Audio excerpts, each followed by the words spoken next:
नमस्कार दोस्तों, शतरंज के मोहरे के चौथे चरण में आपका स्वागत है।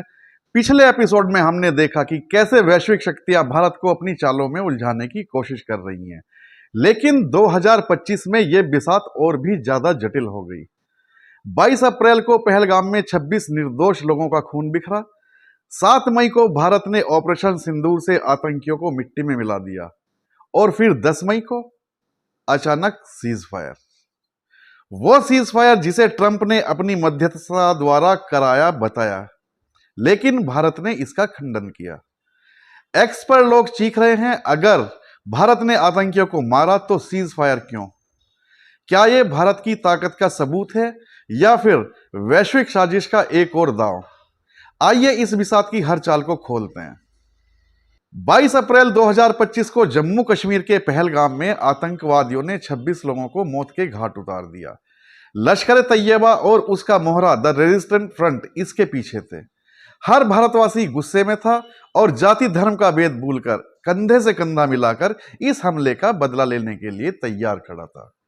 इसके बाद भारत ने अपनी जवाबी चाल चली और 7 मई को ऑपरेशन सिंदूर शुरू हुआ, जिसमें भारतीय सेना द्वारा 25 मिनट में 9 आतंकी ठिकाने तबाह कर दिए गए। लश्कर का मुर्द के मुख्यालय, जैश-ए मोहम्मद का बहावलपुर बेस, सब खत्म। 100 से ज्यादा आतंकी ढेर, लेकिन भारतीय सेना ने एक भी नागरिक को निशाना नहीं बनाया। पीएम मोदी ने 12 मई को कहा कि भारत अब न्यूक्लियर ब्लैकमेल बर्दाश्त नहीं करेगा। यह थी भारत की क्वींस गैम्बिट, जोखिम भरी लेकिन विजयी। लेकिन अगर भारत ने चेकमेट दिया तो 10 मई का सीज फायर क्यों? जनता ने सवाल उठाया, पहलगाम का खून बहाने वाले कहां गए? ट्रंप के कहने पर सीज फायर क्यों? 10 मई 2025 को भारत और पाकिस्तान ने सीज फायर की घोषणा की। ट्रंप ने ट्रुथ सोशल पर दावा ठोका, मैंने रात भर की बातचीत से भारत पाकिस्तान युद्ध रोका। मैंने कहा अगर तुम नहीं रुकते तो हम व्यापार बंद करेंगे। लेकिन भारत ने इसे सिरे से खारिज किया। विदेश सचिव विक्रम मिस्री ने कहा, सीज फायर डीजीएमओ की सीधी बातचीत का नतीजा था, अमेरिका का इसमें कोई भी रोल नहीं है। सोशल मीडिया पर तूफान मच गया। एक्स पर इंडियन कांग्रेस ने लिखा, अमेरिका के दबाव में सीज फायर, यह भारत के सम्मान पर ठेस है। तो वहीं आज तक ने पोस्ट किया, ट्रंप का यू टर्न, बोले मैंने मध्यस्थता नहीं कराई। ट्रंप ने 11 मई को कश्मीर पर मध्यस्थता की पेशकश की, जिसे भारत ने ठुकरा दिया। जयशंकर ने कहा, कश्मीर द्विपक्षीय मुद्दा है, तीसरे पक्ष की इसमें हमें जरूरत नहीं है। सवाल यह है कि क्या ट्रंप भारत की जीत को अपने नाम करने की साजिश रच रहे हैं या यह न्यू वर्ल्ड ऑर्डर का हिस्सा है, जहां भारत को दबाव में झुकाने की कोशिश हो रही है। शतरंज की अगली चाल है साइबर और आर्थिक दबाव की।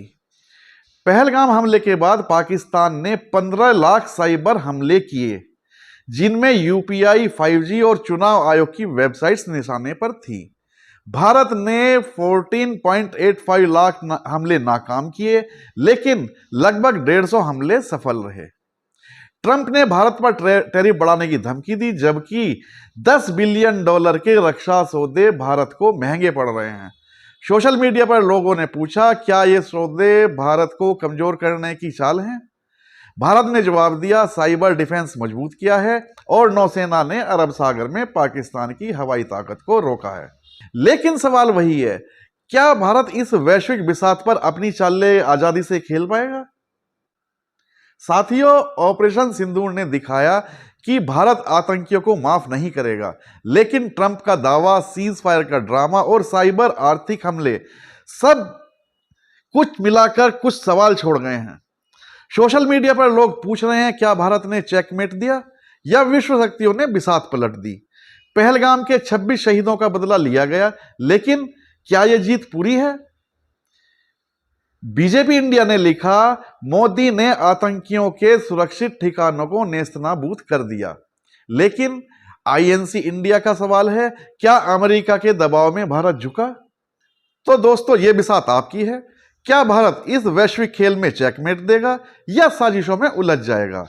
कमेंट में अपनी राय हमें जरूर बताएं। अगले एपिसोड में एक और रहस्य खुलेगा। तब तक मुझे दीजिए इजाजत। जय हिंद।